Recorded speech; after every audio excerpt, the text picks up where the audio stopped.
உறவு நிரந்தரமா? பெற்றோரின் பந்தம் நிரந்தரமா? மனைவி கணவன் உறவு நிரந்தரமா? பிள்ளைகள் பாசம் நிரந்தரமா? காதல் நிரந்தரமா? நிகழ்வுகள் அதனாலே உருவாகக்கூடிய நினைவுகள் நிரந்தரமா? யோசித்துக் கொண்டே பாருங்கள். ஆட்சி, அதிகாரம், பணம், செல்வம், சேர்த்து வைத்திருக்கிற சொத்து, நாம் படிப்பதனால் வைத்திருக்கிற அறிவு, எது நிரந்தரம்? கால ஓட்டத்தில் எல்லாம் இல்லை என்றாகும். ஒன்று பரிணாம வளர்ச்சிக்கு உட்படும், அல்லது இல்லை என்ற நிலைக்கு தானாக கால வளர்ச்சியில மாறிக்கொண்டே போகும்.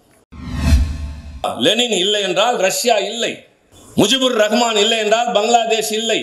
லெனினின் சிலை உடைக்கப்படுகிறது, முஜிபுர் ரஹ்மானின் சிலை உடைக்கப்படுகிறது. என்ன நடக்கிறது? இது வளர்ச்சி அடைந்த சமுதாயமா? வாவு சிதம்பரனார் கடைசி காலத்தில் எப்படி மறைந்தார் தெரியுமா? தோழர்களே, நண்பர்களே, திருவல்லிக்கேணியிலும் மயிலாப்பூரிலும் மண்ணெண்ணெய் விற்றுக் கொண்டிருந்தார், மளிகை கடை நடத்தி கொண்டிருந்தார். நான் பதறுகிறேன். ஏழை குடும்பத்தை சார்ந்த மனிதன் அல்லவே. மோத்திலால் நேருவும் வழக்கறிஞர் தான், பண்டித நேருவும் வழக்கறிஞர் தான். அது சீர்பெற்ற குடும்பம். சர்தார் வல்லபாய் பட்டேல் குஜராத்தில் இருக்கிறவருடைய வழக்கறிஞர் கோட்டும் அந்த டையும் சலவை செய்வதற்கு விமானத்தில் மும்பைக்கு பறந்து சென்றது என்று சொல்லுகிற அளவிற்கு வளமான வழக்கறிஞராக இருந்தார். வஉசியின் தாத்தா வழக்கறிஞர், பெரியப்பா வழக்கறிஞர், அப்பா வழக்கறிஞர். ஒட்டப்படாரத்தில் உயர்ந்து நின்ற மாளிகை அவர்களுடைய வீடு. வெள்ளையன் வாணிகத்தின் மூலமாக உள்ளே நுழைந்தான், நான் வாணிகத்தின் மூலமாகவே விரட்டுகிறேன் என்று நாடெல்லாம் சென்று நிதி திரட்டினாரே. அப்படி நிதி திரட்ட வடக்கே சென்ற போது அவர் மகன் இறந்து விட்டான் என்ற செய்தி கேட்டவுடன் பறந்தோடி திரும்பி வராமல், அது இயல்பாக நடக்க வேண்டிய காரியங்களும் நடக்கட்டும், நான் வந்திருப்பது முக்கியமான காரியம், நான் கப்பல் வாங்க வேண்டும் என்று காசு வாங்கி கொண்டு வந்தானே அந்த கப்பல் ஓட்டிய தமிழன். 2 ஜீவாந்திர தண்டைகள் பெற்றவன் இந்திய சுதந்திர வரலாற்றில் வேறு யாருமே கிடையாது.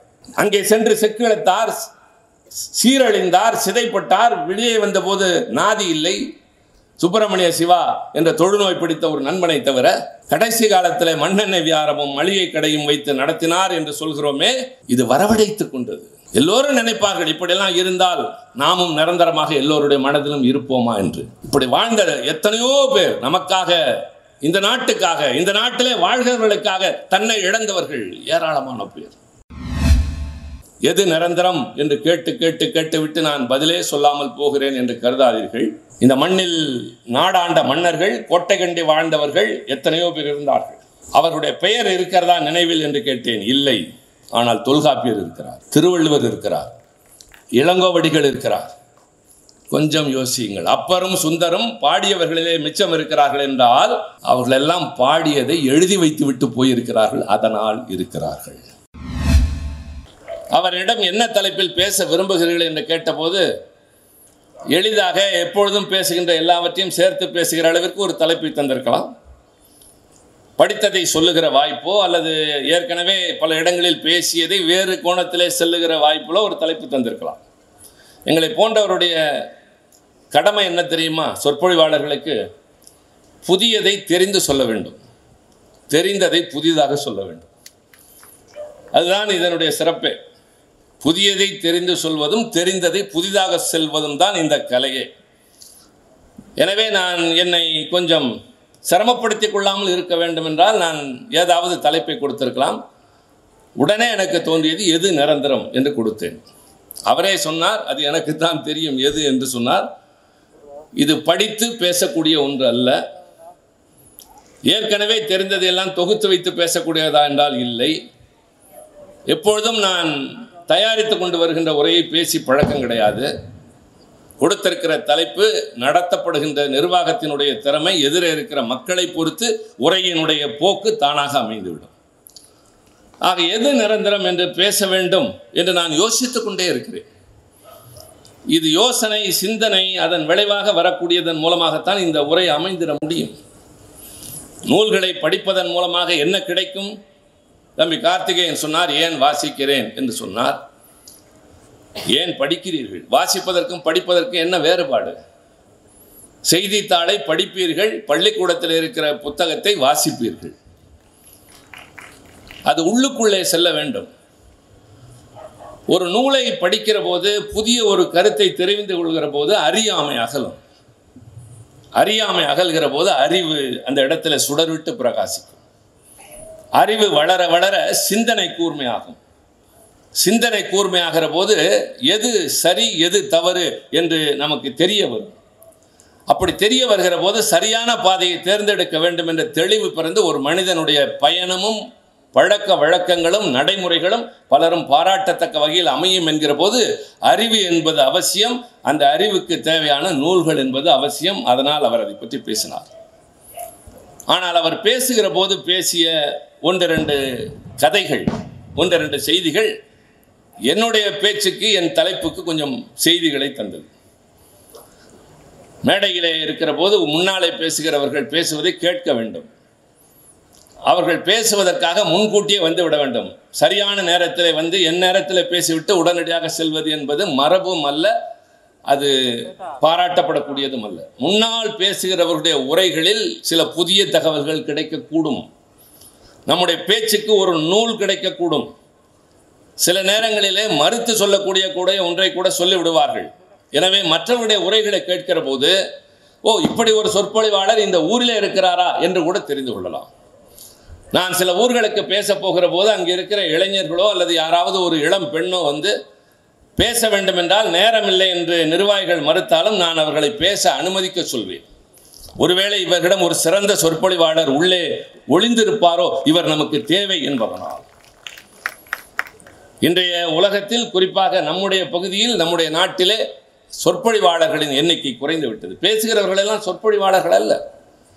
ஸ்டாலின் குணசேகரன் ஆரம்ப கட்டத்திலே பெரிய பட்டியலை வகுத்தார். அதில் இன்னும் சொல்வதற்கு ஆட்களை விடுபட்டு இருக்கிறது என்று சொன்னார். அவர்கள் எல்லோரும் இருந்தவர்கள், இருப்பவர்கள் எத்தனை பேர்?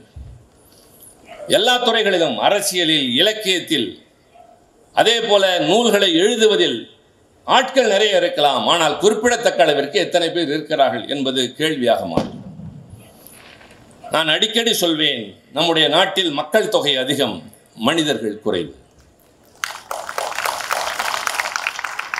கார்த்திகேயன் முடிக்கிற போது சொன்னார், நான் எதற்கு வாசிக்கிறேன் என்றால் நான் மனிதனாக இருக்க வேண்டும் என்று. அதற்கு வாசிக்க வேண்டும் என்ற அவசியம் இல்லை, மனிதனை புரிந்து கொண்டாலே போதும். அவர் சொன்ன கதைகளில் ஒன்று ரெண்டு துண்டு என்ற கதையை கூட சொன்னார். இதெல்லாம் ஒரு காலத்தில் இருந்தது. இப்போது ஒரு சில இடங்களில் அங்கும் இங்கும் இருக்கக்கூடும். வடபுலங்களில் இருக்கிறது, என் மண்ணில் தமிழ்நாட்டில் கிடையாது. அதற்கு காரணம் இந்த ஈரோட்டு மண். பெரியார் என்ற ஒரே ஒரு புரட்சி தலைவனால் ஏற்பட்ட மாற்றம் இன்றைக்கு தமிழ்நாடு என்பது தனித்து உயர்ந்து விளங்குகிறது.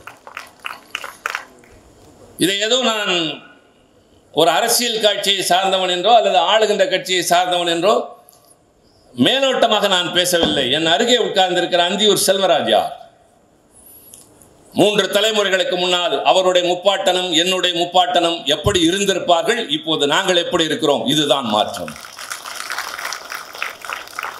அவர்கள் ஒரு காலத்திலே துண்டை இடுப்பிலே கட்டியிருக்கலாம், ஆனால் நாங்கள் தோழமையோடு பழகுகிறோமே, அண்ணன் தம்பியாக பழகுகிறோமே. இன்று நேற்றல்ல, அவருக்கும் எனக்கும் பழக்கம் என்பது 40 ஆண்டுகளுக்கு மேல். இப்போது மாநிலங்களவையில் அவர் உறுப்பினர். நான் அவரை விட வயதில் இளையவன், ஆனால் இவர்களுடைய குழுவிற்கு நான் தலைவன் என்கிற போது நான் அதில் உயர்ந்தவன் என்று கருதவில்லை. இதுதான் வளர்ச்சி. ஆக ஒரு காலத்தில் ஒடுக்கப்பட்டவர்களை இன்றைக்கு பக்கத்தில் உட்கார வைப்பதோடு மட்டுமில்லை, நீ என்ன சாதி என்று கேட்காத ஒரு நிலை வந்திருக்கிறதே, அதுதான் மாற்றம்.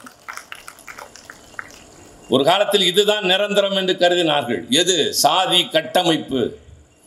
உயர்ந்தவன் தாழ்ந்தவன் என்று பிறப்பால் தீர்மானிப்பது. இவன் உழைக்க மட்டுமே பிறந்தவன், இவன் நசுக்கப்படுவதற்கு மட்டுமே பிறந்தவன், நாம் உண்டு கொழுப்பதற்கும் உயர்ந்த நிலையில் இருப்பதற்கு மட்டுமே தான் என்று கருதியது நிரந்தரம் என்று கருதினார்கள். அது இல்லை என்று இந்த மேடை இன்றைக்கு நிரூபித்துக் கொண்டிருக்கிறது. ஸ்டாலின் குணசேகரன் என்ன ஜாதி திருச்சி சிவாவுக்கு தெரியாது. சண்முகம் அல்ல, சண்முகன் நான் கேட்டு தெரிந்து கொண்டேன். அதிலேயே அவருடைய தனித்தன்மை தெரிகிறது. என்ன சாதி தெரியாது. என் கட்சியின் மேயர் நாகரத்னம் தெரியாது. பிரகாஷ் என் தம்பி தெரியாது. அண்ணன் தம்பி தோழன், இதுதான் எங்கள் உறவு முறை என்றால் தம்பி துண்டு கொடுத்து இடுப்பிலே கட்டு என்று சொன்னதை தகர்த்தெறிந்த காலகட்டத்தில் வாழ்கிறோம். அது நிரந்தரம் இல்லை, முடிந்து போனது. நிரந்தரம் என்று கருதியவர்கள் நிரந்தரம் இல்லாமல் போனார்கள். உறவு நிரந்தரமா? பெற்றோரின் பந்தம் நிரந்தரமா? மனைவி கணவன் உறவு நிரந்தரமா? பிள்ளைகள் பாசம் நிரந்தரமா? காதல் நிரந்தரமா? நிகழ்வுகள் அதனாலே உருவாகக்கூடிய நினைவுகள் நிரந்தரமா? யோசித்துக் கொண்டே பாருங்கள். ஆட்சி, அதிகாரம், பணம், செல்வம், சேர்த்து வைத்திருக்கிற சொத்து, நாம் படிப்பதனால் வைத்திருக்கிற அறிவு, எது நிரந்தரம்? கால ஓட்டத்தில் எல்லாம் இல்லை என்றாகும். ஒன்று பரிணாம வளர்ச்சிக்கு உட்படும், அல்லது இல்லை என்று நிலைக்கு தானாக கால வளர்ச்சியில மாறிக்கொண்டே போகும். நான் தம்பியை மறுத்து பேசுவதாக கருத வேண்டாம். இன்றைய கல்வி முறை ஏற்றதாக இல்லை என்பதை நான் ஏற்கிறேன். ஆனால் அதே நேரத்தில் எந்த கல்வி முறை வேண்டும் தெரியுமா? 80 கோடி மக்கள் நியாய விலை கடையிலே போய் அடிப்படை பொருளுக்கு நிற்கிறார்களே, அந்த மக்களுக்கு என்றைக்கு நிலை உயர்கிறதோ அதற்கு தேவையான கல்வி வர வேண்டும். உங்கள் தகவலுக்காக சொல்லுகிறேன். நம்முடைய நாட்டிலே வறுமை கோட்டுக்கு கீழே என்று நிர்ணயிக்கப்பட்டிருக்கிற வரைமுறை என்ன தெரியுமா? அதிர்ச்சி அடையாதீர்கள். நகர்ப்புறத்தில் வாழ்கிறவர்களுக்கு 37 ரூபாய், கிராமப்புறத்தில் வாழ்கிறவர்களுக்கு 27 ரூபாய். இது பெற்றால் அவன் அடிப்படை தேவைகளை நிறைய பெற்றவன் என்று சொல்லுகிற நாட்டில் நான் வாழ்ந்து கொண்டிருக்கிறேன். 37 ரூபாய் என்றால் ஒரு மாதத்திற்கு 1000 ரூபாய்க்கு நெருக்கி வாங்கினால் இவன் வாழ்வதற்கு தகுதியானவன் என்று சொல்லுகிற இந்த நாடு என்றைக்கு அவன் பிள்ளைக்கும் கல்வி கொண்டு வந்து தருகிறதோ அதுதான் உண்மையான கல்வி. எப்படி சொல்லித் தருகிறோம் என்பதல்ல, யாருக்கு கொண்டு சேர்க்கிறோம் என்பது பொருள். கல்வி இல்லாத காரணத்தால் தானே இவன் ஒடுங்கி கிடக்கிறான். முதலில் கல்வி தருவோம், கல்விக்கேற்ற உயர்வு கிடைக்கட்டும், உயர்வு கிடைத்தால் அவன் அடுத்தவனுக்கு சமமாக மாறுவான் என்பதற்காக கல்வி கொடுக்க ஆரம்பித்த காலம் 20ஆம் நூற்றாண்டின் ஆரம்பம். நீ கல்வி கற்க கூடாது என்றார்கள்.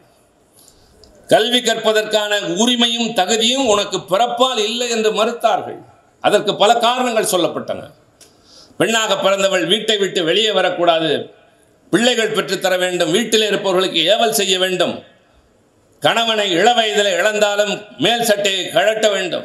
வயது வருவதற்கு முன்பாகவே கணவனை இழந்த பெண் பருவம் வருகிற போது தவித்து துடிப்பதை பார்த்து வேடிக்கை பார்த்து இதுதான் நியதி என்று சொன்னார்களே, அது நிரந்தரம் இல்லை என்று இன்றைக்கு மாற்றிவிட்டோம். எல்லோருக்கும் உரிமை உண்டு, பெண்களை சிறு வயதில் கல்யாணம் செய்து தரக்கூடாது என்ற புரட்சி இந்த நாட்டில் உருவானது. ஒவ்வொன்றாக யோசித்து பாருங்கள். இன்னமும் இருக்கிறது. சில தர்மங்களில், சில சமயங்களில், சில நெறிமுறைகளில் பெண்ணுக்கு இதுதான் இலக்கணம் என்கிறார்கள், இத்தனை வயதுக்குள் திருமணம் என்கிறார்கள். இதையெல்லாம் தகர்ப்பதற்குத்தான் சட்டம் வந்தது. அரசியல், ஆட்சி முறை, அதில் இயற்றப்படுகிற சட்டங்கள் என்பவை எதற்கு தெரியுமா? சமுதாயத்தில் புறையோடு கிடக்கின்ற பலவற்றை மாற்றுவதற்காக, அதிகாரத்தை கொண்டு நடத்திட வேண்டும் என்பதற்காக உருவாக்கப்பட்டவை.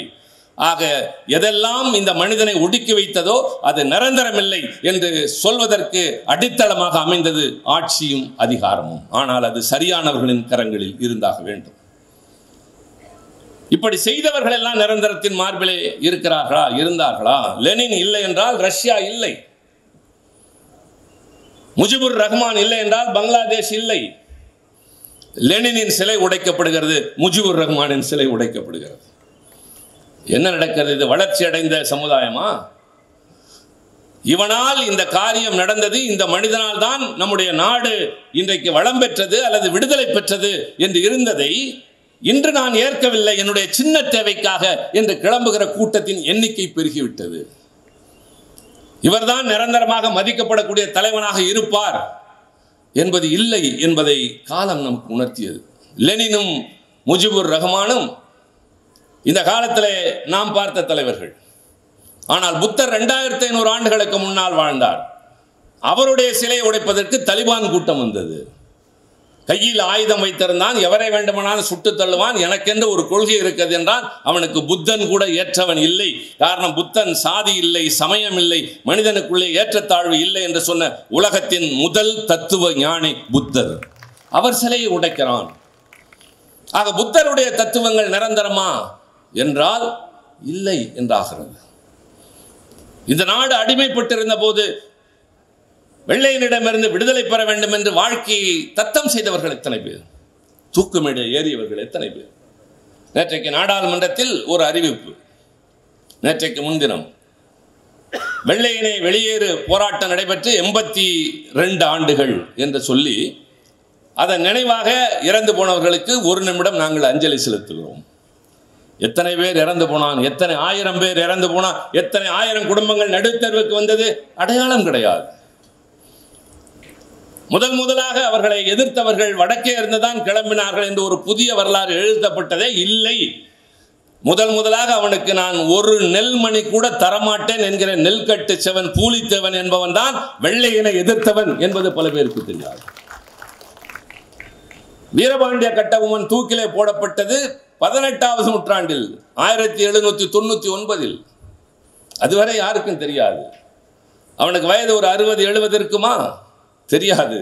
ஆனால் அவனுடைய வயது 39 வயதில் நான் உனக்கு எதற்கு கட்டுப்பட வேண்டும் என்று கேட்டு பாளையக்காரன் கோட்டை கட்டக்கூடாதா, நான் கட்டி காட்டுகிறேன் என்று சொல்லி அதன் காரணமாக வெள்ளையனின் வெறுப்பை சம்பாதித்து தூக்கு மேடைக்கு செல்கிற போது கூட சிரித்துக் கொண்டே சென்றவன் வீரபாண்டிய கட்டபொம்மன். எனக்கு சில இடங்களை தமிழ்நாட்டில் பிடிக்கும். தூத்துக்குடியில் என்ன சிறப்பு? எல்லா ஊர்களிலும் தான் கடற்கரை இருக்கிறது. ஆனால் தூத்துக்குடி கடற்கரைக்கு போனால் ஒரு சிலிர்ப்பு ஏற்படும். எல்லா ஊரிலும் தான் குளங்கள் இருக்கிறது. ஆனால் எட்டயபுரம் குளக்கரைக்கு போனால் இந்த குளக்கரையின் படிக்கட்டிலே உட்கார்ந்து தானே ஒருவன் கவிதைகளாக கொட்டி தீர்த்து தன்னுடைய கவிதைகளை நிரந்தரத்தின் மார்பில் பதிய வைத்தான் பாரதி. நம்மையும் அறியாமல் சிலிர்ப்பு ஏற்படும். மதுரையில இருந்து திருநெல்வேலி செல்கிற வழியில் இப்போது சாலைகள் விரிவடைந்து விட்டன. நட்ட நடு சாலையில் தன்னந்தனியாக ஒரு சிலை இருக்கும். கீழே போய் படித்தால் தான் தெரியும். யாரும் வாகனத்தை நிறுத்துவதில்லை, படித்தால் தெரியும். இந்த இடத்திலே தான் கட்டபொம்மனை தூக்கிலே போட்டார்கள். அவன் யாருக்காக நான் அடிமையாக இருக்க மாட்டேன் என்று சொன்னானோ அந்த மக்கள் வேடிக்கை பார்க்கிற போது அவனை தூக்கில் போட்டார்கள். இன்றைக்கு திரைப்படங்களில் சில இடங்களில் கதாநாயகன் வில்லனோடு கடுமையாக போராடி கொண்டிருக்கிற போது ஒரு 1000 பேர் நின்று வேடிக்கை பார்த்து கொண்டிருப்பார்கள். பார்க்கிற நமக்கு கோபம் வரும், இவ்வளவு பேர் எதற்காக நிற்கிறான் என்று. அது இன்று நேற்றல்ல, காலங்காலமாக இருந்து வருகிறது. அவன் நிரந்தரத்தில் நிற்பான் என்று கருதினோம். நான் சொல்வதற்கான காரணம் உங்களுக்கு பின்னால் புரியும். எல்லோரையும் இப்படி வரிசையாக சொல்லிக் கொண்டே போகிற போது திருவிக்கா என்பவரை ஆங்கிலேய அரசு நாடு கடத்த முயர்ந்தது நம்மில் எத்தனை பேருக்கு தெரியும்? அவர் ஒரு பத்திரிகை நடத்தினார். ஸ்டாலின் குணசேகரனை போல கொஞ்சம் புரட்சிகரமாக எழுதுவார், எதிர்த்து பேசுவார், எதற்கும் அடிபணிய மாட்டார். அதனாலே அவருக்கு அபராதம் விதிக்கிற போது நான் கட்ட மாட்டேன் என்கிறார். உன்னை நாடு கடத்துவேன் என்கிறார்கள். முடிந்தால் கடத்து என்றுதான் சொன்னார். திருவிக்காவை தெரிந்ததெல்லாம் சில பேருக்கு அவருடைய தோற்றம் மட்டும்தான், அவருடைய கொஞ்சம் புரிபடாத அந்த நாளே தமிழ் எழுத்துக்கள் தான். அந்த நேரத்தில் நீதி கட்சி ஆட்சியில் இருந்த போது பனகல் அரசர் சொன்னார், அவரை நாடு கடத்தினால் நாங்கள் ராஜினாமா செய்வோம், நீங்கள் பெரிய எதிர்ப்பை சந்திக்க வேண்டும் என்றதால் வெள்ளை அரசு பின்வாங்கியது எத்தனை பேருக்கு தெரியும்? வாவு சிதம்பரனார் கடைசி காலத்தில் எப்படி மறைந்தார் தெரியுமா? தோழர்களே, நண்பர்களே, திருவல்லிக்கேணியிலும் மயிலாப்பூரிலும் மண்ணெண்ணெய் விற்றுக் கொண்டிருந்தார், மளிகை கடை நடத்தி கொண்டிருந்தார். நான் பதறுகிறேன். ஏழை குடும்பத்தை சார்ந்த மனிதன் அல்லவே. மோத்திலால் நேருவும் வழக்கறிஞர் தான், பண்டித நேருவும் வழக்கறிஞர் தான். அது சீர்பெற்ற குடும்பம். சர்தார் வல்லபாய் பட்டேல் குஜராத்தில் இருக்கிறவருடைய வழக்கறிஞர் கோட்டும் அந்த டையும் செலவை செய்வதற்கு விமானத்தில் மும்பைக்கு பறந்து சென்றது என்று சொல்லுகிற அளவிற்கு வளமான வழக்கறிஞராக இருந்தார். வஉசியின் தாத்தா வழக்கறிஞர், பெரியப்பா வழக்கறிஞர், அப்பா வழக்கறிஞர். ஒட்டப்படாரத்தில் உயர்ந்து நின்ற மாளிகை அவர்களுடைய வீடு. வெள்ளையன் வாணிகத்தின் மூலமாக உள்ளே நுழைந்தான். நான் வாணிகத்தின் மூலமாகவே விரட்டுகிறேன் என்று நாடெல்லாம் சென்று நிதி திரட்டினாரே. அப்படி நிதி திரட்ட வடக்கே சென்ற போது அவர் மகன் இறந்து விட்டான் என்ற செய்தி கேட்டவுடன் பறந்தோடி திரும்பி வராமல், அது இயல்பாக நடக்க வேண்டிய காரியங்களும் நடக்கட்டும், நான் வந்திருப்பது முக்கியமான காரியம், நான் கப்பல் வாங்க வேண்டும் என்று காசு வாங்கி கொண்டு வந்தானே அந்த கப்பல் ஓட்டிய தமிழன். 2 ஜீவாந்திர தண்டைகள் பெற்றவன் இந்திய சுதந்திர வரலாற்றில் வேறு யாருமே கிடையாது. அங்கே சென்று செக்கிழத்தார், சீரழிந்தார், சிதைப்பட்டார். வெளியே வந்தபோது நாதி இல்லை. சுப்பிரமணிய சிவா என்ற தொழுநோய் பிடித்த ஒரு நண்பனை தவிர கடைசி காலத்தில் மண்ணெண்ணெய் வியாபாரமும் மளிகை கடையும் வைத்து நடத்தினார் என்று சொல்கிறோமே, இது வரவழைத்துக் கொண்டது. எல்லோரும் நினைப்பார்கள் இப்படியெல்லாம் இருந்தால் நாமும் நிரந்தரமாக எல்லோருடைய மனதிலும் இருப்போமா என்று. இப்படி வாழ்ந்த எத்தனையோ பேர் நமக்காக, இந்த நாட்டுக்காக, இந்த நாட்டிலே வாழ்கிறவர்களுக்காக தன்னை இழந்தவர்கள் ஏராளமான பேர். வரிசையாக சொல்லிக்கொண்டே போகலாம். விடுதலை போராட்ட காலமாக இருக்கலாம், மன்னர்கள் காலமாக இருக்கலாம், நான் நேற்றைக்கு கூட ஒரு நிகழ்ச்சியில் சொன்னேன், சோழ பேரரசு என்கிறோம். சோழ பேரரசில் எத்தனை அரசர்கள் இருந்திருக்கிறார்கள்? ஏன் சோழ பேரரசு? இருந்ததிலேயே அவனுடைய சாம்ராஜ்யம் தான் விரிந்து வைத்திருந்தது. கிரேக்க நாட்டுக்கு அடுத்து மிக வலிமையான கப்பல் படையை வைத்திருந்தவன் ராஜேந்திர சோழன் மட்டும்தான். அந்த பெரிய சோழ சாம்ராஜ்யத்தில் எத்தனை பேர் உங்களுக்கு தெரியும் சொல்லுங்களேன் பார்ப்போம்.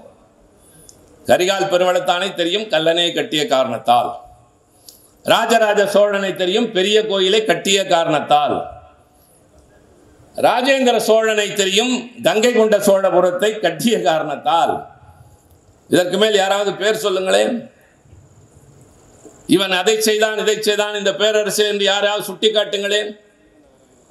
பாண்டிய மன்னர்களின் வரிசையில் ஒருவன் தான் பாரதத்திலே நடைபெற்ற போரின் போது அவர்களுக்கு சோறு தந்தான் என்று பெருஞ்சோற்றூதியன் என்று பெயர் பெற்றானே, எத்தனை பேருக்கு தெரியும்? சேரன் செங்குட்டுவனை தெரியும், கணைக்கால் சேரமான் இரும்புரையை தெரியும். சேரமான் கணைக்கால் இரும்புரை யார்? எனக்கு வரலாற்றிலே ரொம்ப பிடித்த மன்னன் அவன்தான். ஏன் தெரியுமா? சுயமரியாதையை முதலாக வெளிச்சம் போட்டு காட்டியவன். சோழர்களால் கைது செய்யப்பட்டு சிறையில் இருந்த பொழுது தவித்த வாய்க்கு தண்ணீர் கேட்ட போது காவலன் கொஞ்சம் அலட்சியமாக மரியாதை குறைவாக கொண்டு வந்து தண்ணீரை விட்டெறிந்த போது, நான் மன்னனாக இருந்தவன், மாற்றானின் சிறையில் இருக்கிற காரணத்தால் நான் இப்படி அலட்சியப்படுத்தப்பட்டு அவமானப்படுத்தப்பட்டு இதை அருந்தி உயிர் வாழ்வதை விட இது இல்லாமல் சாவது மேல் என்று செத்தவன் கணைக்கால் சேரமான் இருமுறை. அந்த சேரனை தெரியும். தமிழர்களை பழித்தான் என்பதற்காக இலங்கைக்கு படையெடுத்து சென்று கனக விசயரை வென்று அங்கிருந்து கல்லை கொண்டு அவன் தலையிலேயே கொண்டு வந்து இங்கே கண்ணகிக்கு சிலை வைத்தான் என்பதால் செங்குட்டுவனை தெரியும். இதெல்லாம் உதாரணங்கள் மட்டும்தான். எத்தனை மன்னர்கள், எத்தனை பேர் இந்த நாட்டில் வாழ்ந்து மறைந்திருக்கிறார்கள். ஆண்டவனை வணங்குவதற்கு எத்தனையோ தன்னை அர்ப்பணித்துக் கொண்ட அடியார்கள் இருந்திருக்கிறார்கள். எல்லோருடைய நினைவும் இருக்கிறதா? அப்பர் இருக்கிறார், திருஞான சம்பந்தர் இருக்கிறார், சுந்தரர் இருக்கிறார். சில பேர் மட்டும்தான் இருக்கிறது. என்ன காரணம்? எல்லோரும் செய்வதைத்தான் அவர்களும் செய்தார்கள். ஆனால் இவர்கள் மட்டும்தான் இருக்கிறார்கள். மருதுபாண்டியர்கள் கைது செய்யப்பட்டார்கள், தூக்கில் போடப்பட்டார்கள், தெரியும். நான் நன்றாக யோசியுங்கள். இந்த அவை, இந்த மன்றம், இங்கு கூடியிருப்பவர்கள் சிந்தனையாளர்களின் மன்றம் என்ற உணர்வோடு நான் பேசுகிறேன். நான் சொன்ன பூலித்தேவனோ வீரபாண்டிய கட்டபொம்மனோ மருது பாண்டியரோ வேலு நாச்சியாரோ குயிலுக்கோ பின்னால் எத்தனை புரட்சியாளன் தமிழ்நாட்டில் வந்தான். 100 ஆண்டுகளுக்கு மேல் காத்திருக்க வேண்டியது வ.உ.சியும் சுப்பிரமணிய சிவாவும் வருகிற வரை. அது நாள் வரை வெள்ளையனோடு வாழ்வதுதான் நமக்கு உசிதம் என்று கருதிய கூட்டம் இருந்தது. ராபர்ட் கிளைவ் அங்கே சென்று அவன் மீது விசாரணை நடத்தினார்கள். நீ இந்தியாவிலே போய் நிறைய தவறுகள் செய்திருக்கிறாய் என்று. அவன் சொன்னான், உன் நாட்டு சட்டத்திற்கு அது தவறு, ஆனால் அங்கே இதெல்லாம் இயல்பான ஒன்று. லஞ்சம் பெறுவது என்பது அங்கே சகஜமான ஒன்று.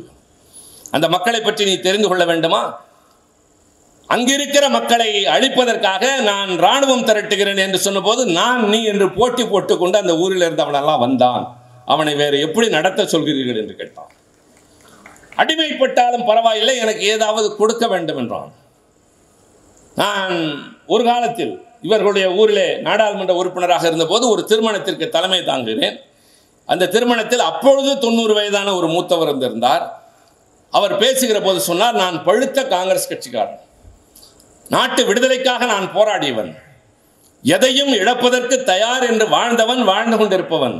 என் கட்சி வேறு கட்சியோடு கூட்டணி சேர்ந்தால் கூட அந்த கட்சிக்கு நான் வாக்களிக்க மாட்டேன், காங்கிரசுக்கு மட்டும்தான் வாக்களிப்பேன். அந்த அளவிற்கு என் உடலில், என்னுடைய உதரத்தில் அந்த விடுதலை போராட்டத்தில் ஈடுபட்ட காங்கிரஸ் கட்சி எனக்கு ஊறி இருக்கிறது. ஆனால் தம்பி சிவா, நான் உங்களுக்கு வாக்களித்தேன் என்று சொன்னார். அது வேறு. சொல்லிவிட்டு என்ன சொன்னார் தெரியுமா? இவ்வளவு அல்லல் பட்டு சிறைக்கு சென்று சித்திரவதைப்பட்டு பெற்ற சுதந்திரத்தை ஏன் பெற்றேன், ஏன் நாங்கள் போராடினோம் என்ற சஞ்சலம் ஏற்படுகிறது. இந்த நாட்டு மக்களுக்காகவா இவ்வளவு பாடுபட்டோம் என்று இவருடைய போக்கு எனக்கு விரக்தியை ஏற்படுத்துகிறது என்று சொன்னார். நான் அடுத்து பேசுகிற போது அவருக்கு ஆறுதல் சொல்லுவதற்கு பதிலாக சொன்னேன், உங்களை யார் சுதந்திரம் வாங்க சொன்னார்கள் என்று கேட்டேன். அவர் அதிர்ச்சி அடைந்தார். என்னிடம் அப்படி ஒரு சொல்லை எதிர்பார்க்கவில்லை. அவருக்கு என் மீது அன்பு அதிகம். நான் இளையவன், மிக இளையவன், 41 வயது எனக்கு. அப்போது 90 வயதானவரை பார்த்து கேட்டேன், உங்களை யார் விடுதலைக்கு போராட சொன்னார்கள்? வெள்ளையன் என்ன குற்றம் செய்தான்? அவன்தான் இந்த நீதிமன்ற முறையினை கொண்டு வந்து கொடுத்தான். அவன்தான் கல்வியை இங்கே கொண்டு வந்து கொடுத்தான். அவன்தான் தபால் மூலமாகவும் ரயில்வே மூலமாகவும் இந்தியாவை இணைத்தான். அவன் கட்டிய கட்டடங்கள் தான் இன்னமும் நம்முடைய எல்லாம் நடந்து கொண்டு இருக்கிறது என்றெல்லாம் நான் சொல்வேன். ஆனால் நீங்கள் சொல்வீர்கள், எனக்கு அதெல்லாம் பெரிதில்லை தம்பி, நான் அடிமையாக வாழ தயாராக இல்லை, எனவே நீ வேண்டாம் என்பதற்காக போராடினேன் என்று நீங்கள் சொல்வீர்கள். ஐயா, நீங்கள் வாழ்ந்த காலத்தில் சலுகைகளை தந்தாலும் எத்தனையோ வசதிகளை தந்தாலும் நான் அடிமையாக இருக்க தயாராக இல்லை என்று பெரும் கூட்டம் இருந்தது. ஆனால் என்னுடைய காலத்தில் நான் அடிமையாக இருக்கிறேன், எனக்கு என்ன தருகிறாய் என்ற கூட்டம் பெருகிவிட்டது என்று சொன்னார். இப்போது அடிமைகள் கிடையாது ஸ்டாலின், அடிமைத்தனம் அதிகம் இருக்கிறது. அப்படிப்பட்ட நாடு எந்த காலத்திலும் எழுச்சி பெறுவதற்கு மிகுந்த சிரமப்பட்டாக வேண்டும்.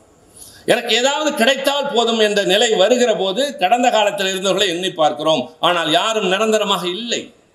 உடலால் மட்டுமல்ல, அவர்கள் சரித்திரம் பெருஞ்சூற்றூதியனை நான் தான் இப்போது சொல்ல வேண்டியிருக்கிறது. கணைக்கால் சேரமான் இருமுறை நினைவுபடுத்த வேண்டியிருக்கிறது. பலரை மறந்து போகிறார்கள். நான் கல்லூரிகளுக்கும் பள்ளிக்கூடங்களுக்கும் செல்கிற போது அங்கே இருக்கிற மாணவர்களை பார்த்து, எத்தனை பேர் கல்லணையை பார்த்தீர்கள் என்று கேட்டால் 10 பேர் கூட கரத்தை தூக்குவதில்லை. சரி, கல்லணை யார் கட்டியது தெரியாது. சரி, கல்லணையிலே என்ன சிறப்பு தெரியாது. உலகத்திலேயே முதலாக 2000 ஆண்டுகளுக்கு முன்னால் ஓடுகிற ஆற்றின் நீரை ஒரு இடத்திலே தேக்கி வைத்து தேவையான நேரத்தில் பயன்படுத்தலாம் என்ற அணை கட்டும் தொழில்நுட்பம் உலகத்தில் முதல் நூற்றாண்டில் தோன்றியது கரிகால் பெருவளத்தானுக்கு தெரியாது. கிரேக்கனும் ரோமானியனும் வந்து பார்த்து விட்டு போகிற கல்லணை இங்கே இருக்கிறது. ஆனால் பல பேர் சுற்றுலா பயணியாக கூட சென்றதில்லை. சென்றாலும் அங்கே விற்பதை வாங்கி சாப்பிட்டு விட்டு வருகிறார்களே தவிர அதனுடைய வரலாற்றை தெரிந்து கொள்வதில்லை. அது இன்றைய தலைமுறை. ஜாலியன் வாலாபாக் போய் பாருங்கள், நெஞ்சு பதறுகின்ற இடம். என் வாழ்வில் நான் கனவு கண்டு காண வேண்டும் என்பதற்காகவே சென்ற இடங்களில் தாஜ்மஹாலை விட அதிகம் ஜாலியன் வாலாபாக். அங்கே நடைபெற்ற அநீதி, நூற்றுக்கணக்கானவர்களை ஜெனரல் டயர் சுட்டுக் கொன்ற இடம். அதை ஆங்கில திரைப்படத்திலே பார்த்துவிட்டு, பலவற்றில் ஆங்கிலேயன் தான் நமக்கு வெளிப்படுத்தி இருக்கிறான், செய்தவனே காட்டியிருக்கிறான். பார்த்து பதறி அந்த இடத்தை பார்க்க வேண்டும், படித்திருக்கிறோம். ஆனால் பதைப்பதைப்போடு சென்ற போது அது ஒரு சுற்றுலா இடமாக மாறியிருந்தது. நான் அந்த இடத்திலேயே ஒரு ஆர்ப்பாட்டத்தில், ஒரு தர்ணாவில் ஈடுபட்டேன். பின்னர் நாடாளுமன்றத்திலிருந்து பேசினேன். பாதுகாக்கப்பட வேண்டிய இடம். இப்போது எங்களுடைய நாடாளுமன்ற கட்டடத்திற்கு வாருங்கள், புதிய கட்டடத்திற்கு அல்ல, அது சினிமா தியேட்டர். பழைய நாடாளுமன்ற கட்டடம். உள்ளே செல்லுகிற போதே ஒரு சிலிர்ப்பு ஏற்படும். அதில் வெளியே இருக்கிற தூண்களில் ஆங்காங்கே கொஞ்சம் தெரிச்ச மாதிரி கொஞ்சம் துளையாக இருக்கு. அது என்ன தெரியுமா? தீவிரவாதிகளும் அங்க இருக்கிற காவலர்களும் துப்பாக்கி சண்டையை 2001 போட்டுக்கொண்ட போது ஏற்பட்ட காய தழும்புகள் இன்னமும் அப்படியே இருக்கின்றன. அந்த நேரத்திலும் நான் அங்கு இருந்தேன். அந்த கட்டடத்தின் கதவுகளை பீரங்கியால் கூட தொலைக்க முடியாது. அந்த சுவர்களை எதனாலும் ஒன்றுமே செய்ய முடியாது. ஆனால் அதற்குள்ளே நுழையலாம் என்று வந்தவனே நம்முடைய காவலர்கள் உயிரை கொடுத்து கதவை அடைத்து அவர்களை வெளியேவே நிறுத்தி கொன்ற திறமை அங்க இருக்கிற காவல் அதிகாரிகளுக்கு இருந்தது. நான் அரசியல் பேசவில்லை ஸ்டாலின், நடைமுறையை சொல்கிறேன். இன்றைக்கு அந்த காவல் அதிகாரிகள் எங்களுடைய கேண்டீன்களில் நிற்கிறார்கள். புதிதாக இந்த தொழிற்சாலை பாதுகாப்பு படை என்று சொல்கிற CIS-விடம் நாடாளுமன்றத்தின் காவல் அலுவலகம் ஒப்படைக்கப்பட்டிருக்கிறது. அவர்களுக்கு இருந்த திறமை 5-13 பேர் உயிரை கொடுத்து நாடாளுமன்றத்தின் மாண்பை காப்பாற்றினான், இந்திய நாட்டின் ஜனநாயகத்தை காப்பாற்றினான், பல தலைவர்களை உயிர்களை காப்பாற்றினார்கள். ஆனால் அவர்களுக்கு இன்றைக்கு ஏற்பட்டிருக்கிற அவலம், இவனை போல் இருந்தால் நமக்கு மரியாதை என்று எண்ணினார்கள், இல்லை என்றானது. மருது பாண்டியர்கள் தூக்கிலிடப்பட்டதற்கு பின்னால் அந்த நாட்டில் இருந்தவர்கள் எல்லாம் கொண்டு போய் அந்தமான் திரையில் அடைத்தார்கள். ரொம்ப நாள் கழித்து நாடெல்லாம் விடுதலை அடைகின்ற அதற்கு கொஞ்ச காலத்திற்கு முன்னால் ஒரு பெரிய வெள்ளை அதிகாரி ஓய்வுக்காக அந்தமான் செல்கிறான். கடற்கரையில் உலவிக் கொண்டிருக்கிறான். அப்போது வயதான ஒருவன் வந்து அவரிடம் வணங்குகிறான். இவனும் வணங்கி விட்டு யாரோ வறியவன் ஏதோ யாசிப்பதற்கு வந்திருக்கிறான் என்று கருதுகிற போது, என்னை அடையாளம் தெரிகிறதா என்று கேட்கிறான். நான் அந்தமானுக்கு இதற்கு முன்பு வந்ததில்லை, இதுதான் முதல் முறை, எனவே உன்னை அடையாளம் காண்பதற்கு எந்த விதமான முகாந்திரமும் இல்லை என்று இவன் சொல்லுகிறான். நன்றாக பாருங்கள், இல்லை முதியவரே, நான் உங்களை பார்த்தது இல்லை என்கிறான். திருத்திக் கொள்ளுங்கள், நான் முதியவன் அல்ல, என் வயது 40. நான் யார் தெரியுமா? மருது பாண்டியரின் மகன் துரைசாமி. இள வயதில் உன்னால் நாடு கடத்தப்பட்டவன், சின்னஞ்சிறு வயதிலே உன்னால் கொண்டு வந்து இந்த அந்தமான் சிறையில் அடைக்கப்பட்டவன். இன்றைக்கு பிச்சைக்காரனை போல் உலவிக் கொண்டிருக்கிறேன். நாடாண்ட பரம்பரையில் வந்தவனை ஆளாக்கிய நீதான் என்று சொல்லிவிட்டு போய்விட்டான். ஆனால் ஜெனரல் டயரையும் அதற்கு காரணமானவனையும் லண்டன் வரை விரட்டி கொண்டே போய் பல ஆண்டுகளுக்கு பின்னால் உத்தம் சிங் என்பவன் கொன்றுவிட்டு வந்தான். அதுவும் ஒரு வீர வரலாறு. ஜாலியன்வாலாபாக் என்று சொல்கிற போது எனக்கு ஏற்படுகின்ற இந்த பதைப்பு, படபடப்பு மேடையில் பலருக்கு ஏற்படும். என் தோழர் குணசேகரனுக்கு ரொம்ப ஏற்படும். அவர் அதிலேயே ஊறியவர், அதை பற்றியே பேசுகிறவர். கூடியிருந்த மக்கள் கூட்டத்தை கலைப்பதற்கு பதிலாக சுற்றிலும் பீரங்கிகளையும் துப்பாக்கி தாங்கிய வீரர்களையும் கொண்டு வந்து கண்மூடித்தனமாக எச்சரிக்காமல் சுட்டுக் கொள்ளுகிறான் ஜெனரல் டயர். கொன்றவர்களின் எண்ணிக்கை 365. பின்னர் அவன் மீது இராணுவ விசாரணை நடைபெறுகிறது. இராணுவ விசாரணை நேர்மையாக நடப்பது போல் தான் நடக்கிறது. நீ எத்தனை பேரை கொன்றாய் தெரியுமா? 365. ஏன் அத்தனை பேரை கொன்றாய்? என்னிடம் அவ்வளவுதான் துப்பாக்கி தோட்டாக்கள் இருந்தன. எவ்வளவு திமிரான பதில் அல்லது ஆணவமான பதில்! என்னிடம் அவ்வளவுதான் தோட்டாக்கள் இருந்தன. இன்னும் கொஞ்சம் இருந்தால் இன்னும் கொஞ்சம் பேரை கொண்டிருப்பேன். ஏன் ஏன் அவசியமாது? இவன் பதறி போய் கேட்கிறான். உயர் அதிகாரி அதற்கு சொல்கிறான், என் நோக்கம் கூட்டத்தை கலைப்பது அல்ல, அதை எளிதாக செய்திருப்பேன். இந்த நாட்டில் இனிமேல் எவனாவது சுதந்திரம், விடுதலை, வந்தே மாதரம் என்று சொன்னால் இதுதான் பரிசு என்ற எச்சரிக்கை மணி ஒலிக்க வேண்டும், அச்சம் அவன் நெஞ்சில் விதைக்க வேண்டும் என்பதற்காக நான் செய்தேன். Confession statement of General Dyer. மன்னிக்கவும், நான் பொதுவாக ஆங்கில சொற்களை பயன்படுத்துவதில்லை, உணர்ச்சி வசப்பட்டு சொல்கிறேன். கொஞ்ச நாட்கள் கழிந்தன. நாடாளுமன்றத்திற்கு சில இளைஞர்கள் வருகிறார்கள். அதில் பார்வையாளராக வந்த ஒரு இளைஞன் வெடிகுண்டு வீசுகிறான். வெடிகுண்டு வீசிவிட்டு தப்பி ஓடவில்லை. வாஞ்சிநாதனை போல் தற்கொலை செய்து கொள்ளவில்லை. ஏற்கனவே வகுத்த திட்டம் குண்டு வீசிவிட்டு கைதாக வேண்டும், சரணடைய வேண்டுமே தவிர தப்பி ஓடவும் கூடாது, சுட்டுக் கொள்ளவும் கூடாது என்பதுதான் அந்த ஒப்பந்தத்தின் அடிப்படையில் அங்கு வந்து குண்டு வீசியவன் பகத்சிங். பின்னர் பகத்சிங்கை கொண்டு போய் நீதிமன்றத்தில் நிறுத்துகிறார்கள். அவன் அதற்காகத்தான் காத்திருக்கிறான். நான் ஏன் இதை செய்தேன் என்பதை ஊருக்கு சொல்ல வேண்டும்.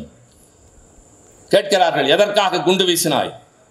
நான் யாரையும் கொல்ல வேண்டும் என்பதற்காக குண்டு வீசவில்லை. பின்னர் நான் கொல்ல வேண்டும் என்று நினைத்திருந்தால் குறிதவராமல் வீசிக்கொண்டிருப்பேன். என் நாட்டை ஆள வந்திருக்கிற ஆதிக்க சக்தியான பிரிட்டிஷாருக்கு இப்படி ஒரு இளைஞர் கூட்டம் கிளம்பிவிட்டது என்பதை புரிய வைப்பதற்காக வெடிகுண்டு வீசி, அதற்கு பின்னால் ஆயிரக்கணக்கான பிரிட்டிஷ் அதிகாரிகள் மாற்றல் பெற்றுக்கொண்டு மீண்டும் லண்டனுக்கு ஓடினார்கள். ஜெனரல் டயர் சொன்னான், அவர்கள் நெஞ்சிலே அச்சத்தை விதைக்க வேண்டும் என்று நான் சுட்டு தள்ளினேன் என்றான். அதையே பகத்சிங் சொன்னான், நான் கொல்லாமலேயே அச்சம் ஊட்டுகிறேன். என் நாட்டை அவனாவது இனி ஆள முயன்றால் அவனுக்கு இப்படிப்பட்ட இளைஞர்கள் இருக்கிறார்கள், எதையும் செய்வோம் என்பதை புரிந்து கொள் என்று சொன்னேன் என்று சொன்னான். கடைசி நேரத்தில் அவனை, லெனினுடைய அரசியல் கோட்பாட்டை பற்றி படித்துக் கொண்டிருந்தவனை முதல் நாள் இரவு தூக்கில் போட அழைக்கிறார்கள். அவன் சொல்கிறான், எனக்கு நாளை காலை தான் தூக்கு தண்டனை, சட்டம் அப்படித்தான் சொல்லியிருக்கிறது, ஏன் இரவிலேயே அழைக்கிறாய்? இல்லை, காலையில் உன்னை தூக்கில் போட்டால் பெரும் பரபரப்பாகிவிடும், ஊரிலே கொந்தளிப்பு ஏற்படும் என்பதால் அதிகாரிகளின் உத்தரவு, வர முடியாது. நான் மடமாட்டேன், எனக்கு காலையில் தான் தூக்கு. என்ன பகத்சிங், ஓரிரவு உயிர் வாழ உனக்கு அவ்வளவு ஆசையா? அவ்வளவு ஆசை இருந்தால் நீதிமன்றத்தில் மன்னிப்பு கட்டுவிட்டு போயிருக்கலாமே. எனக்கு உயிர் வாழ ஆசை இல்லை, ஓரிரவில் சாதிக்கப் போவதும் எதுவும் இல்லை. நான் படித்துக் கொண்டிருக்கிற லெனினின் நூலை இரவுக்குள் படித்து முடித்து விடுவேன், அதற்காகத்தான் சொல்கிறேன். அவனை இழுத்து செல்கிறார்கள், தூக்கு மேடையில் நிறுத்துகிறார்கள். உன் கடைசி ஆசை என்ன? உன்னிடம் என் கடைசி ஆசையை கேட்டு நிறைவேற்றிக் கொள்கிற அளவிற்கு இன்னும் நான் தாழ்ந்து விடவில்லை. ஆனால் சட்டம் தருகிற உரிமை என்ற அடிப்படையில் கேட்கிறேன். என்னை தூக்கில் போட்டு சாகடிக்காதே, துப்பாக்கியால் சுட்டு கொன்றுவிடு. ரெண்டுக்கு என்ன வேறுபாடு? அதிலும் உயிர் போகும், இதிலும் உயிர் பறிக்கப்படும். உனக்கு தெரியாது, எனக்கு தெரியும். தூக்கில் போட்டால் என் உடல் உயிர் பிரிகிற வரை ஒரு 5 நிமிடம் அந்தரத்தில் தொங்கிக் கொண்டிருக்கும். துப்பாக்கியால் சுட்டால் அடுத்த கணம் என் உடல் என் தாய்நாட்டு மண்ணை முத்தமிடும் என்று சொன்னார். ஜெனரல் டயர் என்பவனுக்கு புத்தி கொடுக்க ஒரு உத்தம் சிங் இருந்தான், ஒரு பகத்சிங் இருந்தான், எத்தனையோ பேர் இருந்தார்கள். ஆனால் 2 பேரை சொல்கிறேன்.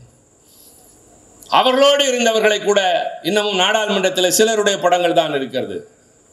சுகதேவனுடைய படம் இருக்கிறதா? இருக்கிறது, எங்கோ ஒரு மூலையில் இருக்கிறது. ஒருவருடைய தியாகமும் சாதனையும் எவருக்கும் குறைந்தது அல்ல. ஆனால் அவர்களெல்லாம் மறந்து போனோம்.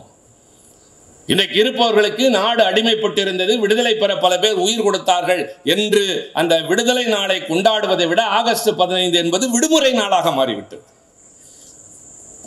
அண்மையில் வெளிவந்த இதுவரை எந்த தொலைக்காட்சியிலும் காட்டப்படாத திரைப்படத்திற்காக காத்திருக்கிற நாள் ஆகஸ்ட் 15. வீட்டில் உட்கார்ந்து ஓய்வாக எதையாவது குறித்து கொண்டு அந்த படத்தை பார்த்துவிட்டு பின்னர் ஓய்வெடுப்பதற்குத்தான் ஆகஸ்ட் 15ஆக மாறிவிட்டதே தவிர, எத்தனை உயிர்களின் பறிகொடுத்தலுக்கு பின்னால், எத்தனை ரத்தம் சிந்தியதற்கு பின்னால், எத்தனை குடும்பங்கள் நடுத்தருவுக்கு வந்ததற்கு பின்னால் இந்த நாள் வந்தது என்பதை என்றைக்கு இந்த நாடும் தலைமுறையும் உணர்கிறதோ அன்றுதான் உண்மையில் நம்முடைய வாழ்வுக்கும் விடுதலைக்கும் பொருள் உண்டு. நாட்டுப்பண் என்று சொன்னால் கையை கட்டி கொண்டு அமைதியாக நிற்கிற மக்கள் கூட்டம் நிறைந்த நாடு விடுதலை பெற்ற நாட்டில் வாழ்வதாக சொல்வதில் எனக்கு உடன்பாடு இல்லை. தமிழ் தாய் வார்த்தை என்று சொன்னால் ஒளிநாடாவிலே ஒளிபரப்ப சொல்லிவிட்டு கையை கட்டி கொண்டு வாயை அசைப்பதற்கு கூட தயங்குகிற ஒரு தலைமுறை உருவாக்குகிற கல்வி முறை இருக்கிறது தம்பி. பள்ளிக்கூடத்திலே நீங்கள் அவர்களை வாழ்க்கைக்கு தயார் செய்வதற்கு முன்னால் உன் தாய்மொழியின் வாழ்க்கை நீ உறக்கப்பாடு என்று சொல்லித் தருகிற நாள் வர வேண்டும். இன்றைய முதல்வர் உத்தரவிட்டிருக்கிறார், ஒளிநாடா கூடாது, 4 பேர் பாட வேண்டாம். அந்த 4 பேர் மட்டும்தான் பாடுகிறார்கள். இது என் மொழி, உலகத்தின் மூத்த மொழி, முதிர்ந்த மொழி, இலக்கண இலக்கிய வளம்புரிந்த மொழி. ஆனால் இதை நான் கொண்டாட மறக்கிறேன், இதோ நான் அதை உறக்க பாடுகிறேன் என்று இந்த கூட்டத்தில் இருக்கிற அத்தனை பேரும் என்றைக்கு உறக்க பாடுகிறார்களோ அன்றைக்கு தமிழுக்கு தாழ்வு இல்லை, தமிழுக்கு எதிரி இல்லை. எதிரி வந்தாலும் இருக்கிற இடம் தெரியாது. நாட்டுப்பணி என்று சொன்னால் எழுந்து நின்று கம்பீரமாக அதை என்றைக்கு பள்ளிக்கூட மாணவர்கள் மட்டுமல்ல நம் நாட்டிலே வாழ்கிறவர்களும் பாட ஆரம்பிக்கிறார்களோ அன்றுதான் நாட்டின் விடுதலையின் பொருளை உணர்ந்ததாக அர்த்தம். என்ன எதையோ பேசிக் கொண்டிருக்கிறான் என்று கருதாதீர்கள். தலைவர்கள் போராடினார்கள், மன்னர்கள் நாடாண்டார்கள், சாதனைகள் படைத்தார்கள், சரித்திரம் உருவாக்கினார்கள். இந்த நாட்டில் எத்தனையோ மாற்றங்கள் உருவானது. இதுதான் நிரந்தரம் என்று சில பேரை நினைக்கிறோம். கல்லூரியில் படிக்கிற போது நம்முடைய வாழ்க்கையெல்லாம் பிரியாத நண்பன் இவன்தான் என்று யாரை கருதினோமோ அதே ஊரில் வாழ்ந்து கொண்டிருப்பான். பார்த்து பல வருடங்கள் ஆகியிருக்கும். அதுதான் நட்பின் சிறப்பு. இவன் நிரந்தரமான நண்பன் என்பதும் இல்லை, நிரந்தரமான உறவு என்பதும் இல்லை. அவர் சொன்னதை போல வாழ்வாவது திண்ணம் மண்ணாவது திண்ணம் என்றெல்லாம் நான் அப்படி ஏகாந்தம் பேசுகிறவன் அல்ல. அப்படிப்பட்ட பாசறையில் நான் வளரவில்லை. வாழ்க்கை என்பது சூனியம் என்று பேசவில்லை. உலகத்திலேயே முதலாக தெளிவாக தன் வாழ்க்கை முறையை சொன்னவன் தமிழன். என்ன காரணத்தினால் மனிதனுக்கு இடையில் பேதம் வருகிறது, பிறப்பால் வருகிறது என்பதால் பிறப்புக்கும் எல்லா உயிர்க்கும் என்று ஒரே சொல்லிலே சொல்லி முடித்தான். உக்ரைன் போர் தொடங்கி ஆண்டுகள் 3 ஆகிவிட்டது. யாருக்காவது கவலை உண்டா? எத்தனை பேர் மாண்டார்கள், எத்தனை குழந்தைகள் அங்கே சோற்றுக்கு இல்லாமல் செத்து போனார்கள்? கவலை இல்லை, நம் வேலையை நாம் பார்க்கிறோம். இஸ்ரேலுக்கும் பாலஸ்தீனத்திற்கும் போர் வந்து ஓராண்டுக்கு மேலாயிற்று. எத்தனையோ பாமர மக்கள் கொல்லப்பட்டு விட்டார்கள். ஈரோட்டிலே வாழ்கிற உங்களுக்கோ திருச்சியில் இருக்கிற எனக்கோ அக்கறை இல்லை. என்ன காரணம்? நான் வெகுவாக எல்லாவற்றையும் மறந்து போகிறேன். எனக்கு அக்கறை இல்லாதவற்றை பற்றி நான் சிந்திப்பவனாக இல்லாமல் இருக்கிறேன். இதற்கு என்ன செய்யலாம் என்றால், போர் இல்லாத சூழல் வர வேண்டும். ஐநா மன்றம் தீர்மானம் நிறைவேற்றுகிறது. அந்த ஐநா மன்றத்திற்கு சொல்லிக் கொள்வேன், ஆதி காலத்திலேயே என் தமிழன் சொன்னால் யாதும் ஊரே யாவரும் கேளீர்.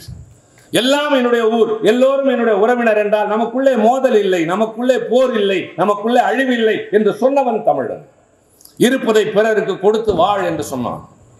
அறமும் பொருளும் இன்பமும் என் வாழ்க்கையின் நெறிமுறை என்றான். காதலும் மானமும் வீரமும் என் வாழ்க்கையினுடைய இலக்கணங்கள். காதல் அக வாழ்க்கை, வீரம் புற வாழ்க்கை, மானம் 2க்கும் பொதுவானது என்று எல்லாவற்றிற்கும் இலக்கணம் கட்டிய தமிழன் என்பதால் தான் இன்றைக்கும் இந்தியாவில் தனித்து நிற்கிறோம்.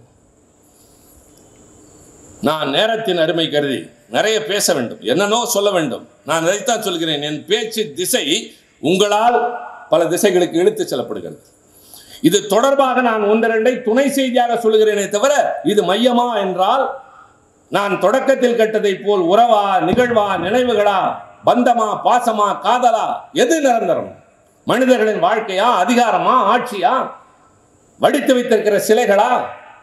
சொல்லப்படுகின்ற இதெல்லாம் இல்லை என்பது கால ஓட்டத்தில் நிரூபணமாகிறது. கட்டி வைத்த ஜாதி கோட்டை தகர்த்து காட்டியிருக்கிறோம். அது நிரந்தரம் இல்லை. சமயங்கள் என்பவை மனிதனை நெறிமுறைப்படுத்த என்பது மாறி சமயங்கள் என்பதை மனிதனை பிளவுபடுத்த என்பதையும் மாற்றி இப்போது நேச உணர்வு வர வைத்திருக்கிறோம்.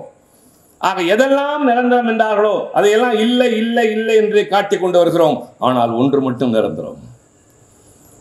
விமானத்தை நான் செல்ல இல்லை என்றாலும் கிளம்பிவிடும் என்று சொன்னார்.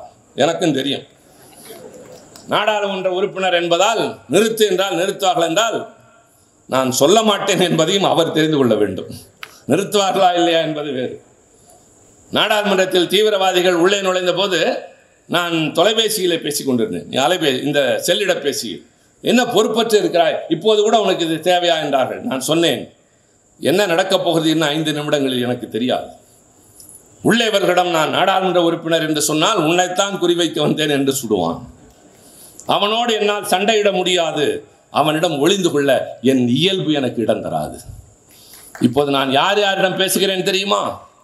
ஒருவேளை ஏதாவது இங்கே நடந்துவிட்டால் அந்த கடைசி நேரத்தில் கூட நம்மை அவர் நினைவு வைத்திருந்தார் என்று அவர்கள் தெரிந்து கொள்ள வேண்டுமே. அதற்காக என் நெஞ்சுக்கு நெருங்களை அழைத்து பேசுகிறேன். என் தலைவரோடு பேசினேன், என் குடும்பத்தாரோடு, என் நெருங்கிய நண்பர்களோடு பேசினேன்.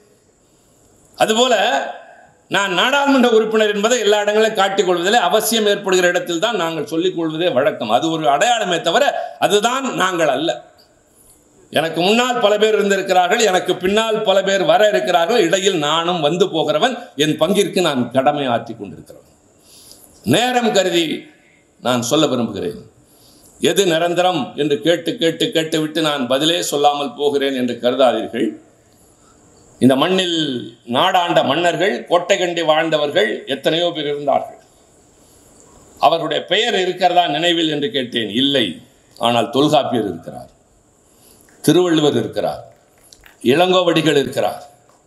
கொஞ்சம் யோசியுங்கள். அப்பரும் சுந்தரும் பாடியவர்களிலே மிச்சம் இருக்கிறார்கள் என்றால் அவர்களெல்லாம் பாடியதை எழுதி வைத்து விட்டு போயிருக்கிறார்கள். அதனால் இருக்கிறார்கள். திருவள்ளுவர் 2000 ஆண்டுகளுக்கு முன்னால் வாழ்ந்தார். தொல்காப்பியன் 2500 ஆண்டுகளுக்கு முன்னால் வாழ்ந்தார். இளங்கோவடிகள் 2ஆம் நூற்றாண்டிலே சிலப்பதிகாரத்தை எழுதினார். சுருக்கமாக சொல்லவா? தவறாக கருதிடக்கூடாது, இது உண்மை. வால்மீகியும் கம்பனும் இல்லை என்றால் ராமனை யாருக்கும் தெரிந்திருக்காது. யதார்த்தம். இளங்கோவடிகள் இல்லை என்றால் கண்ணகி தாயை ஊரறிந்திருக்காது, செங்குட்டுவனையும் தெரிந்திருக்காது. ஆக மன்னர்களையோ சாதித்தவர்களையோ நிரந்தரத்தின் மார்பில் கொண்டு வந்து நிறுத்துகிறவன், எழுதி வைக்கிறவன் மட்டும்தான். எழுத்துக்கள். அண்ணா என்பவர் வாழ்கிறார், பெரியார் வாழ்கிறார். அவர்கள் உரைகள் இப்போது நான் பேசுகிறேன். சிலர் ரசிக்கலாம், அதை சில பேர் மறந்து போகலாம், சில பேர் சுமந்து கொண்டு போகலாம். ஆனால் நாட்கள் நகர நகர அது மெல்ல நினைவாக மாறிப்போகும். ஆனால் நான் ஒரு பக்கம் எழுதி பதிய வைத்தால் கூட அது நிரந்தரமாக இருக்கும். இதோ இந்த திடலில் 230 கடைகள் என்று கூட நான் சொல்ல மாட்டேன். அறிவாளிகளை கொண்டு வந்து குவித்து வைத்திருக்கிற கூடம் இருக்கின்றது. ஒரு நூல் என்றால், ஒரு நூலகம் என்றால், நூல்கள் விற்கிற ஒரு இடம் என்று சொன்னால் அது அச்சிடப்பட்ட தாள்கள் அல்ல. சிந்தித்து சிந்தித்து தன் அறிவை எல்லாம் கொட்டி வைத்த அறிஞருடைய எழுத்துக்கள் நமக்கு முன்னாலே கொட்டி கிடக்கின்றன. காலச்சக்கரம் சுழல்கிற போது எந்த மாற்றமும் நிகழும். மனிதர்கள் மாறுவார்கள், உலகம் அழியும், உலகத்தில் இருக்கிறவை தலைகளாக மாறும். ஆனால் எழுத்துக்கள் இருக்கும். ஓலைச்சுவடியில் எழுதினான், பின்னர் அச்சியில் எழுதினான், இன்றைக்கு எதேதிலும் எழுதுகிறார்கள். ஆனால் எழுத்து நிரந்தரம். உலகம் ஒருவேளை எதிர்காலத்தில் அழியக்கூடும். அணு ஆயுத போரினால் அழியக்கூடும், இயற்கை சீற்றத்தினால் அழியக்கூடும். அப்போது எல்லாம் இல்லாமல் போகும். மனிதன் மறுபடி முளைக்க தொடங்குவான் என்ற அச்சத்தோடு காலம் நகர்கிறதே. அப்படி ஒன்று நடந்தால், இதெல்லாம் இந்த காலகட்டத்திலே ஒரு காலத்தில் மனிதன் வாழ்ந்தபோது இருந்தது என்பதை ஒன்று சேர்த்து அதை ரஷ்ய நாட்டில் கிரெம்ளின் மாளிகைக்கு பக்கத்தில் அணு ஆயுதங்கள் துளைக்க முடியாத, எந்த இயற்கை சீற்றத்தினாலும் பாதிக்கப்பட முடியாத ஒரு பெரிய பாதுகாப்பான கூண்டை உருவாக்கி அதற்குள்ளே சேர்த்து வைக்கிறார்கள். மனிதனின் அற்புதமான கண்டுபிடிப்புகளில் அதில் ஒன்று திருக்குறள். வாழ்க்கைக்கு இலக்கணம் சொன்ன என் மண்ணின் மக்களின் இனத்தின் மொழியின் அடையாளமாகிய திருவள்ளுவர் உலகத்தில் எந்த அறிஞனும் சொல்ல முடியாதையெல்லாம் சொல்லிவிட்டு போனானே, அவனுடைய எழுத்துக்கள் பாதுகாக்கப்படுகின்றது. உலகம் அழிந்து போகிற போது பாதுகாக்கப்பட வேண்டியவற்றில் ஒன்றாக திருக்குறள் இருக்கும் என்று சொன்னால், திருவள்ளுவர் உட்கார்ந்து பேசிவிட்டு இங்கே மன்றத்தில் பேசுவதை போல பேசிவிட்டு போயிருந்தால் மறந்திருப்பார்கள். எழுதி வைத்தார். யார் யாரெல்லாம் எழுதி வைத்தார்களோ அவர்கள் நிரந்தரமாக இருக்கிறார்கள். என் கேள்விக்கான விடையை சொல்கிறேன். ஏற்பவர்கள் இருக்கலாம், மறுப்பவர்கள் இருந்து நியாயமாக ஏதாவது சொன்னால் நான் ஏற்று திருத்திக் கொள்ள தயாராக இருக்கிறேன்.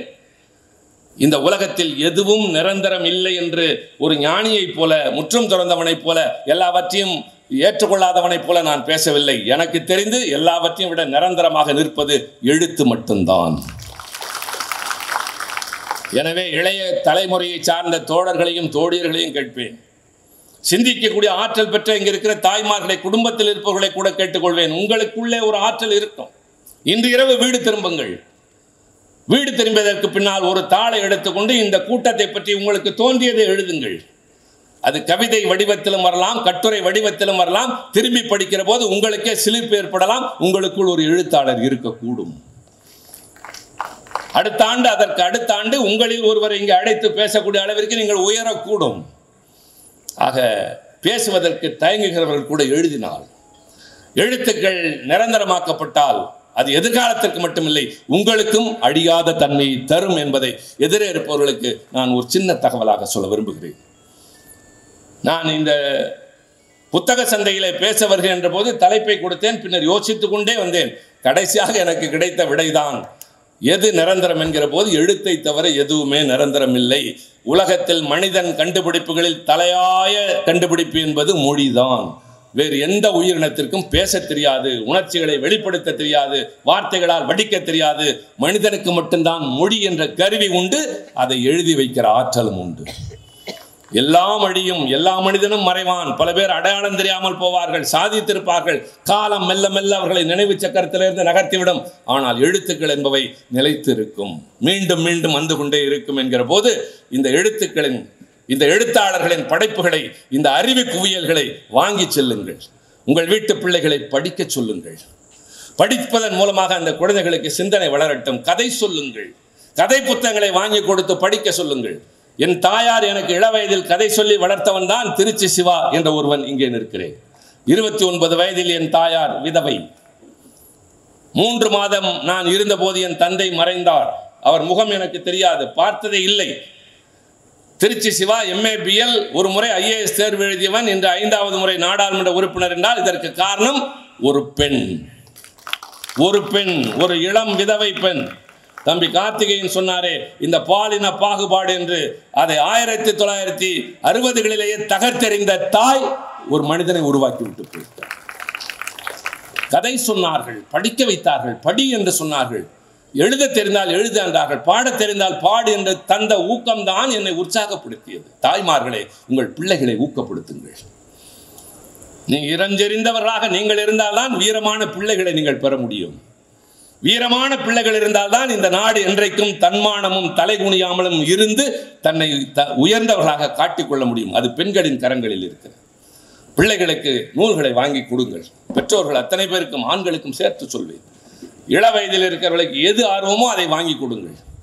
படிக்க வையுங்கள், தொடச் சொல்லுங்கள், புரட்டச் சொல்லுங்கள். படிக்க வைத்தால் ஆர்வம் தானாக வளரும். பின்னர் தானாகவே எழுத ஆரம்பிப்பார்கள். அதற்கு பின்னால் அவர்கள் வரலாற்றின் மார்பகத்தில் நிச்சயமாக பதியப்படுவார்கள்.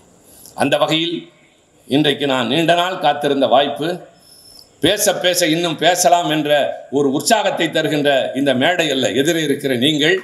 ஆனால் கடமை காத்திருக்கிறது. எல்லாவற்றையும் ஒரே நேரத்தில் பேசிவிடக்கூடாது.